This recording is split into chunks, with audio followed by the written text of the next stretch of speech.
My neighbor broke my arm trying to take my land. He worked in the subdivision department. He decided who got what land. On Tuesday, he nudged my line with his heel and said, "Stay on your side." His wife, the president across the street, stood on the porch grinning as if she had tasted victory.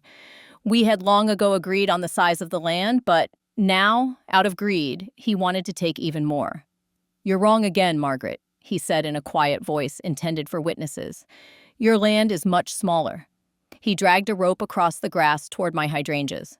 "Just a few inches." "No one will notice. It's unfair and illegal," I said. He laughed as if I'd told a joke.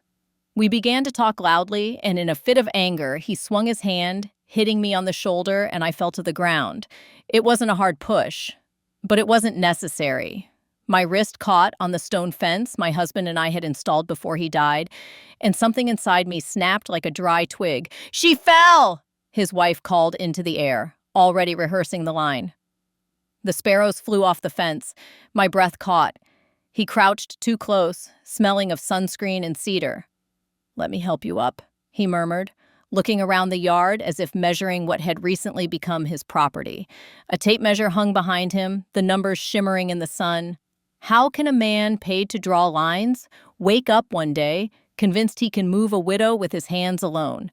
How many neighbors nodded in agreement because maps felt like magic, and uniforms, even someone else's, like truth? I put my arm around his arm and watched him striding across the grass, calculating angles the way some men calculate excuses. What they didn't know about me? I read every page they thought women my age wouldn't understand. I kept receipts the way other people kept recipes. The birdhouse in my maple wasn't just for wrens. The little lens inside saw sharper than any man with a level, and tucked away in a kitchen drawer was a copy of the survey that was older than his career, with a signature harder than his own. He thought I'd be grateful for his help, that I'd shrink to take the space he'd left me. He mistook silence for agreement. He mistook compassion for fear. But to understand why the county surveyor decided my property would be the easiest to rezone and why I let him believe it, you have to hear how the line was drawn in the first place. As the ambulance pulled up and the siren faded, my neighbor Ruth stepped through the hedge, still wearing her gardening gloves. "I saw it," she whispered, crouching next to me. "Don't move your wrist." She smelled of rosemary and smoke from the burn barrel she shouldn't have used in June. "I called 911, she said louder, so she could reach the porch across the street. The phone dropped an inch. The paramedic was young and careful, with gentle hands that apologized every time the pain increased. The paramedic was young and careful, with gentle hands that apologized every time the pain worsened. "A total wreck," he said, wrapping my forearm. "We'll get you to county."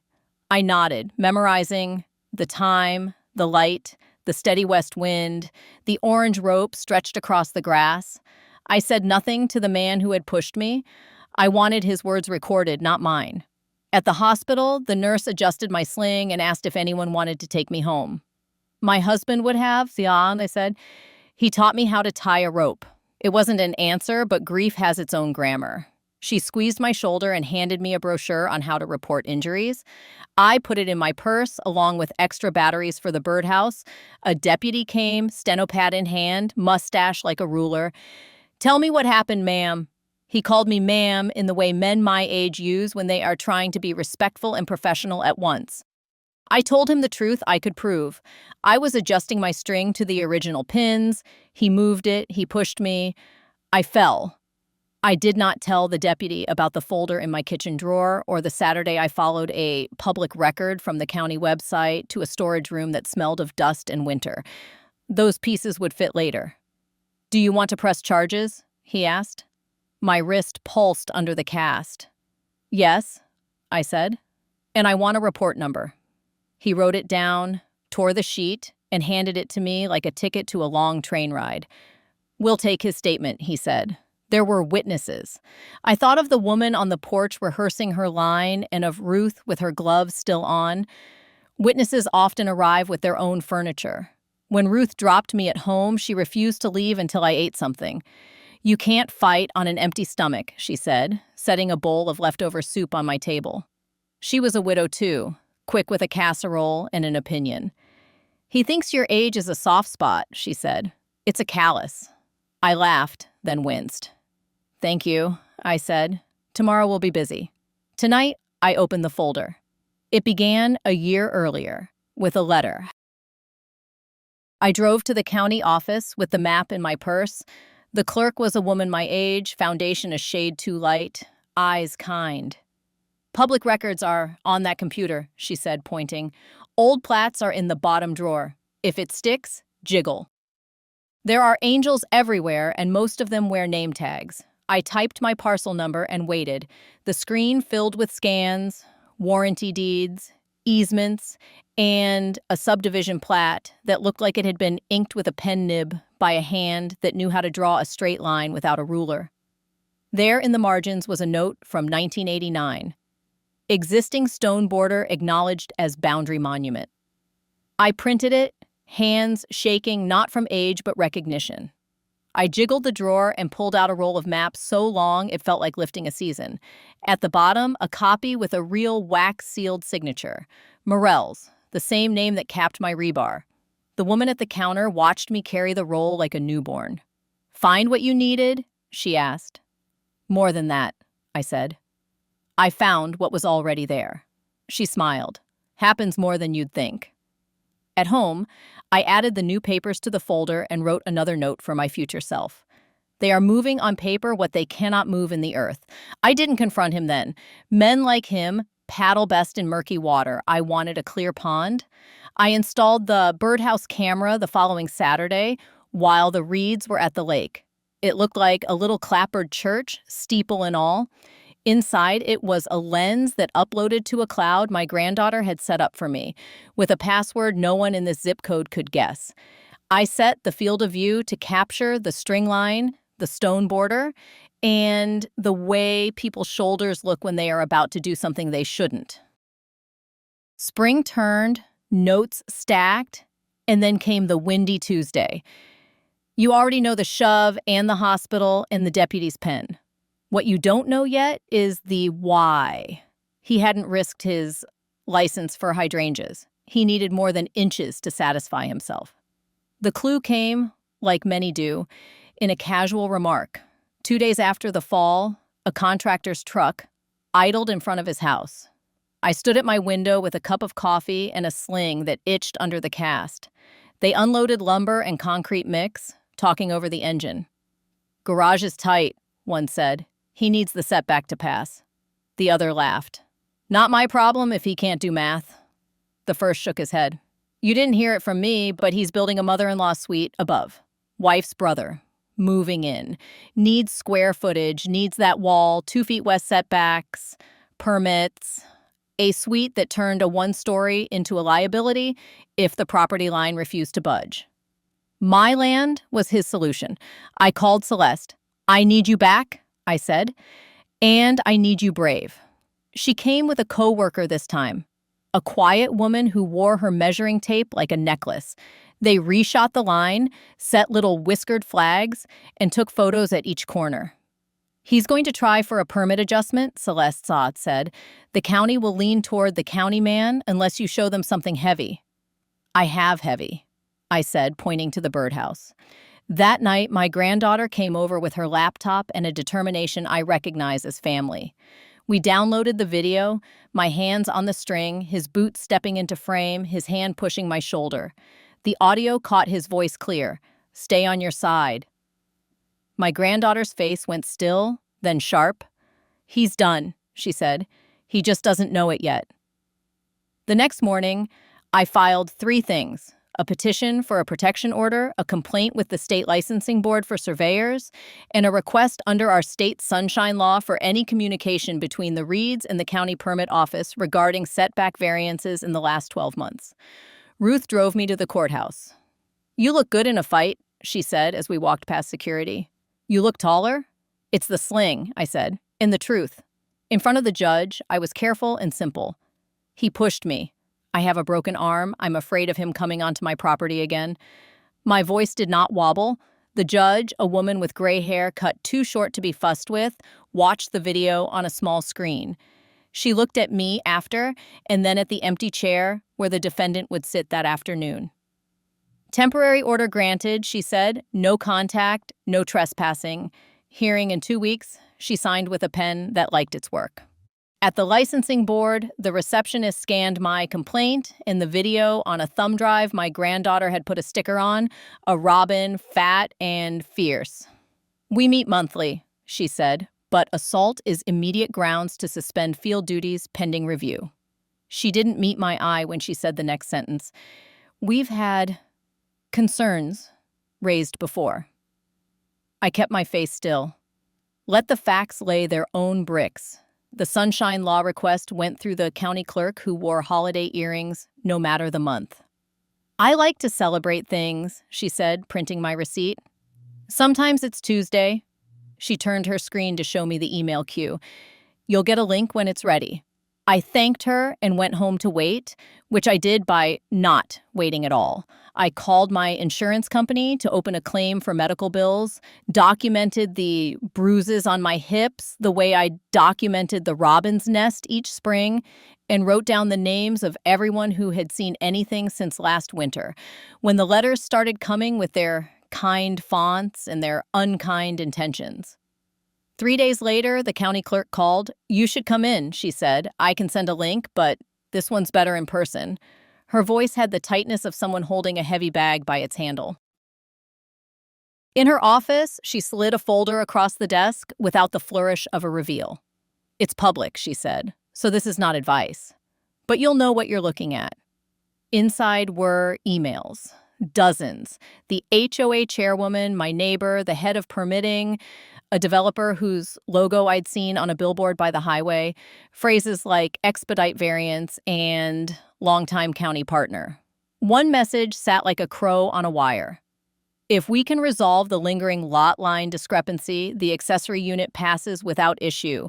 HOA will support. Owner in agreement. Owner was me. Agreement was not. I took pictures with my phone, each click a nail. Thank you, I said. The clerk shrugged. Sunshine, she said. It shows everything, even the dust. The next HOA meeting was scheduled for the following Thursday. I arrived early, sling neat, hair set, a copy of the temporary protection order in my handbag, like a talisman. The room filled with the usual faces, the man who complained about teens at the pond, the woman who brought cookies no matter what, the couple who never spoke to each other, only through others. The chairwoman called the meeting to order and began to read from the agenda as if the paper gave her breath. When the floor opened for comments, I stood. I would like to speak about the Uniform Fencing Initiative, I said. A murmur, a rustle. I will keep it brief. The chairwoman nodded with all the generosity of a traffic light turning yellow. I held up a copy of the 1989 plat with Morell's note. This neighborhood was platted with care. It recognizes existing monuments. I touched the page, like the stone border my husband and I laid with our hands. That border is the line. The chairwoman smiled, teeth sharp. We appreciate your history, Margaret, but I didn't let her finish. I slid the protection order onto the table. On Tuesday, your husband pushed me to the ground while attempting to move a line the county itself fixed in '89.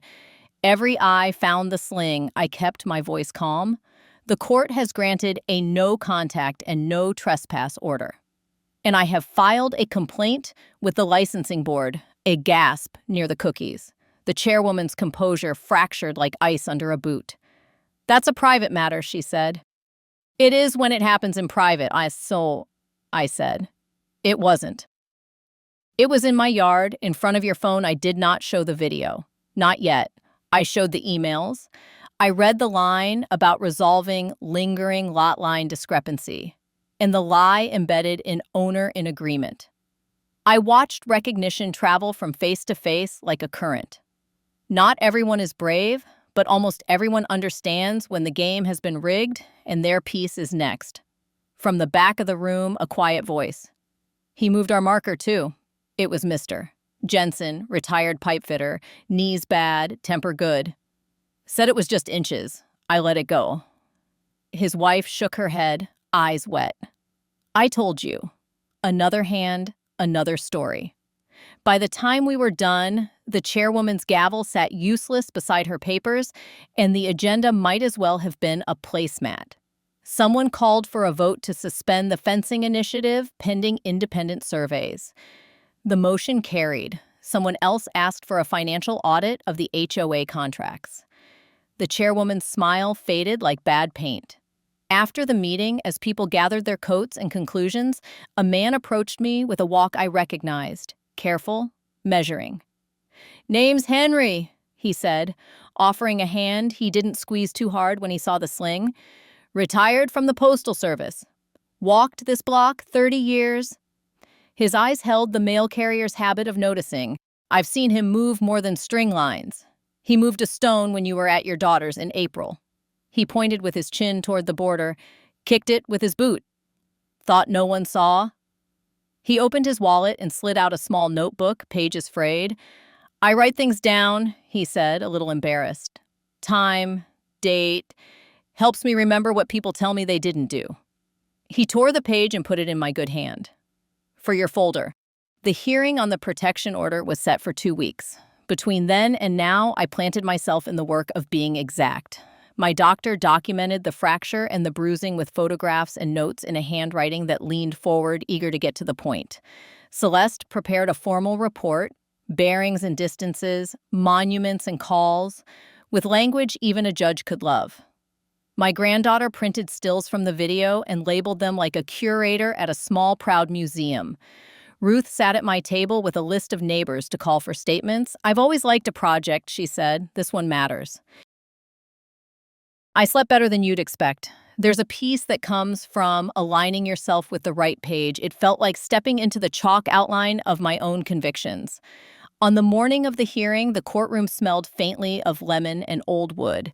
The Reed sat 2 rows behind me, far enough away to honor the temporary order, but close enough I could hear the whisper of their fear. He looked smaller without his clip-on badge of office. She wore a suit jacket 1 size too tight. Their lawyer was the kind of man who smiled as if he'd already won. The judge entered, same gray hair, same pen, same eyes that didn't miss much. My turn came first. My lawyer, recommended by the woman at the county clerk's office, whose earrings that day were little pumpkins, asked me exactly what happened. I answered exactly. Then he played the video, silence in the room when my body hit the stones. It is a strange thing to see yourself fall and realize you were not wrong to mind the landing. Their attorney stood, buttoned his jacket. "Your Honor, my client was assisting Miss Halloway when she lost her balance." The judge held up a hand. "I know what I saw," she said. "Let's not waste each other's time." He pivoted to long-standing disputes, confusion over markers, and fragile bones at a certain age. The judge's mouth tightened. "Bones at a certain age," she repeated, as if tasting something she wouldn't swallow. She turned to me. "Miss Halloway, do you fear for your safety if the respondent is permitted to enter your property?" "Yes," I said, "and for my boundaries." She nodded. "Order granted.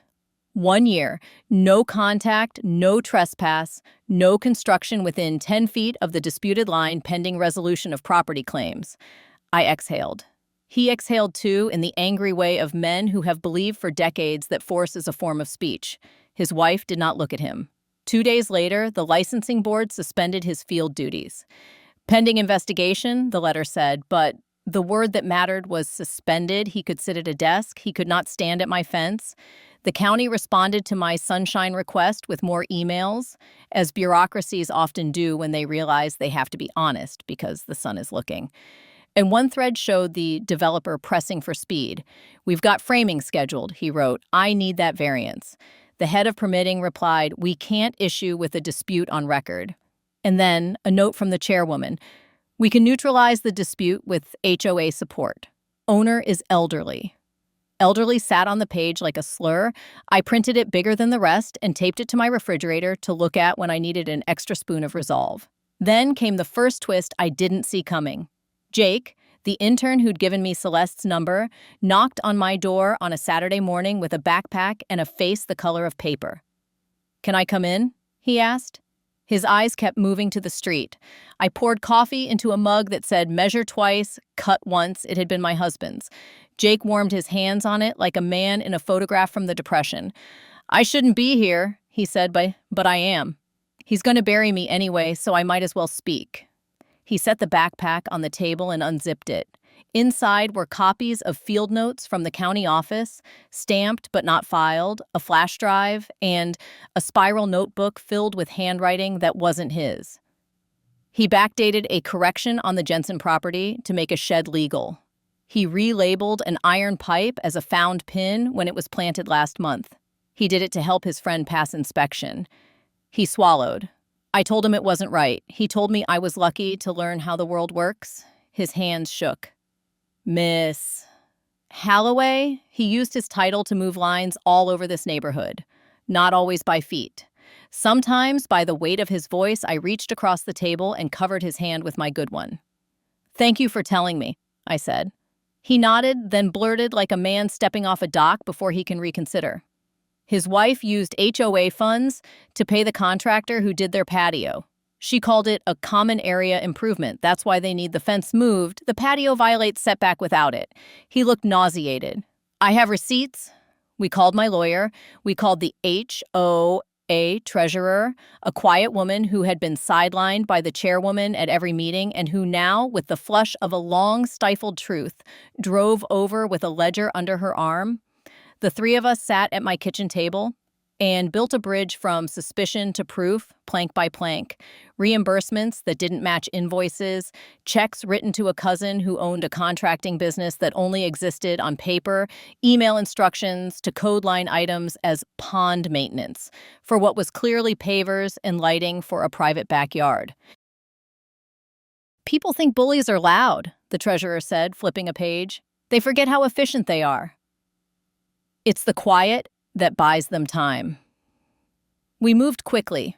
My lawyer filed a civil suit for battery and trespass, and another for slander of title, the legal way to say, "Don't muddy my deed." He sent a package to the district attorney and with the video, the medical records, the old plat, Celeste's report, Henry's note, and Jake's documents. He drafted a complaint to the state attorney general's public corruption unit and attached the HOA ledger, the developer emails, and the phrase "owner is elderly" highlighted in yellow. I knew enough to expect the counterpunch. It came as a letter from a law firm with a name like a piano chord, threatening to sue me for defamation if I continued to mischaracterize a minor gardening mishap as an assault. My lawyer laughed, the sharp bark of a man who has seen a bully bring a butter knife to a gunfight. "We have the tape," he said. "Let them sue the truth." The second twist arrived not on paper, but in the form of a rumor that turned out to be a map. Ruth stood in my doorway one afternoon with a face that said she wanted to savor the telling. "You know the old storm drain easement that crosses his backyard?" she asked. "Of course, Bale," I said. "If you're a gardener, you know where the water wants to go, but apparently the developer wants to reroute it under your hydrangeas." She lifted her eyebrows. "Easier to trench in soil that belongs to a widow than to tear up the patio they just built with HOA money." I called the county engineer. He cleared his throat, stalling while he opened a file I could hear whisper through the line. "We're considering a minor adjustment," he said, "for capacity." "On whose property?" I asked. Silence, then the measured voice of a man trying not to make new enemies. "There is a proposed alignment that would be adjacent to your existing border." "My stone border is a recorded monument," I said, "and my hydrangeas are older than your capacity problem." He sighed. "I don't disagree," he said, "but I have bosses." "So do I," I said. "They're called documents." He almost laughed. "Send me what you have, Sal," he said. "I don't mind a paper shield." The civil suit moved like a river in winter, slow at the surface, inexorable under the ice. Depositions were scheduled. He showed up with a new lawyer and a haircut that tried to tidy what had become ragged. He answered, like men answer when they think answers are favors. "I don't recall." "To the best of my recollection." "If that's what the document says." When my lawyer slid across the photo of him pushing me, he blinked like a man caught in bright light. "I was assisting," he said. "She lost her balance." My lawyer pressed play. His words hung in the conference room. "Stay on your side." He swallowed. That was taken out of context. "It's a camera," my lawyer said. "It has only the context you gave it." The HOA audit, in contrast, moved fast. People who had nodded along for years suddenly remembered they had voices. A special meeting was called, proxies were collected, votes were counted in a gym that smelled faintly of basketball and winter coats. The chairwoman was removed and the treasurer elected in her place. When the new board announced a referral to law enforcement and an insurance claim for theft, the room made a sound like weather changing. By summer, the district attorney had filed a misdemeanor assault charge against him and a felony theft charge against her for the HOA funds. "No one goes to prison for inches," Ruth said, sprinkling sugar on strawberries at my kitchen table. "But they do for money." The civil case set for mediation. My lawyer told me the numbers and watched my face. "What do you want?" he asked. "An apology," I said. "That won't happen," he said, gently. "Then I want money," I said. And the fence moved back, the patio cut to code, and a recorded affidavit affirming my boundary that survives any sale of their house. He nodded. "Now you're talking like a woman who intends to sleep well." Mediation was in a conference room with a view of the river and the kind of chairs that try to trick your back into thinking it's comfortable. Their lawyer spoke first because people like to hear themselves more than they like to listen. He offered pennies and a promise to respect the current line pending future adjustments. My lawyer did not smile. "Here's the video," he said. "Here's the plat. Here's the suspension letter. Here are the emails and the HOA ledger. Here is the neighbor's statement about the April kick. Here is a proposed settlement." He slid a simple sheet across the table. An amount that paid my medical bills, damages for pain, reimbursement for my survey and legal fees, an agreement to return the fence to the true boundary, to cut the patio, to meet setback at their sole cost, to record an affidavit of boundary acknowledgement attached to both deeds, and to pay a penalty to the HOA's insurance equal to what had been stolen plus 50%. They balked, they blustered, they stepped into the hall and whispered like teenagers caught where they shouldn't be. The mediator, an older man with skin like a walnut shell and eyes that had seen this exact dance 100 times, waited. "You're patient," he said to me. Not quite a question. "I used to be a teacher," I said. "Second graders, you learn to let people find their way back to the truth and you keep the door open just enough," he smiled. "Second grade is where justice is the clearest." They signed at 4:12 p.m., after their lawyer calculated the cost of losing my video in front of a jury. I initialed slowly, making sure my initials looked like the woman I'd become during this fight. Upright, legible, mine. The numbers were not life-changing. Justice rarely pays interest. But the terms did, their real work. The fence came down, the stones went back, the patio lost a bite like a cookie cut against a glass. The affidavit recorded like a bell ringing in a tower I could finally hear. The HOA's insurance rep shook my hand and thanked me for finally making my job interesting. The Reed's house went on the market 6 weeks later, the listing focusing on newly refreshed outdoor living area and respectful neighbors.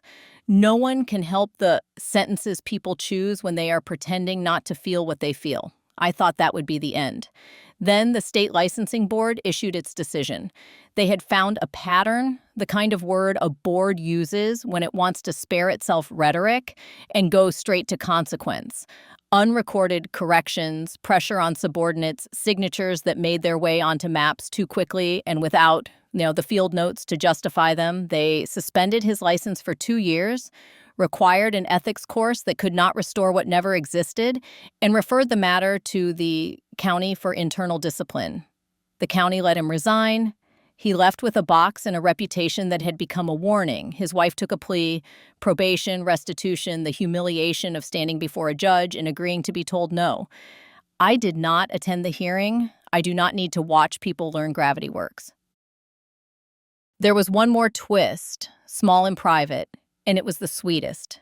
Jake, The intern got a job with Celeste. She took him on full time, trained him in the old ways and the new, taught him to put his name only where it belongs. He came by to measure my maple one afternoon, a courtesy, not a contract, and showed me how the app on his tablet matched the rebar in my soil to a satellite that knows north as well as any old surveyor ever did.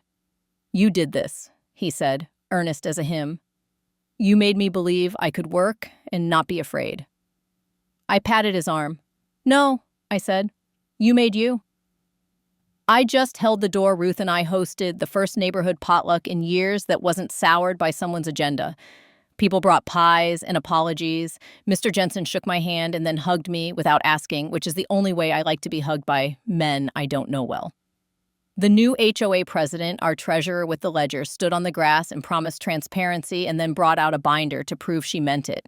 We ate and laughed. We pointed at the repaired fence and said the word true more than is common in casual speech.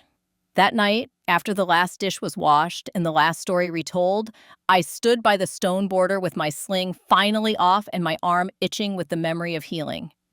The hydrangeas were already leaning toward late summer. The orange string was gone, replaced by the calm of settled ground.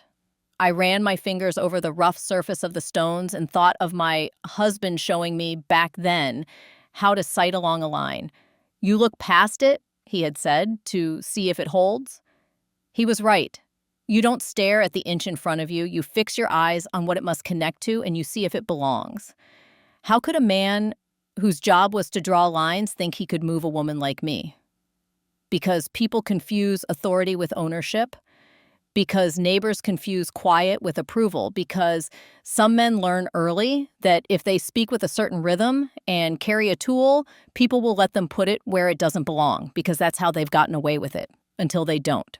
Revenge isn't always the dramatic thing with fire and sirens. Sometimes it's a folder kept neat, a camera in a birdhouse, a neighbor with a notepad, a judge who doesn't have time for excuses, a boy with a conscience, a woman with a ledger, a friend with soup, a map that refuses to lie.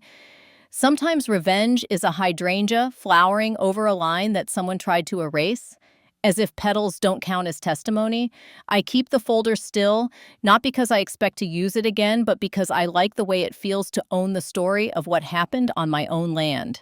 The protection order sits behind it, expired now, but not erased from the record. The affidavit is recorded, the deeds match the earth, the camera in the birdhouse still blinks its little green blink, mostly catching robins, and the rare kid with a skateboard finding the good curve of our new, correctly placed curb. I walk the border when the evening light stretches long and kind. I nod to the maples and the stones. I say my husband's name quietly into the air that holds him in the ways that matter. I run my healed hand over the place where I fell, and I don't think of falling anymore. I think of rising, and of the steady work of women who refuse to be moved except by the truth. People stop me in the neighborhood now and tell me their own line stories, marriages, jobs, the lines they held, the ones they regret crossing. We are all surveyors of our own days, learning to set monuments that don't drift. That is what I learned from a man who thought he could decide where I end. I learned how to begin again in the same place with the same stones, and a courage he helped me measure. My grandma told me this story. I have many more stories. Subscribe so you don't miss the most interesting things.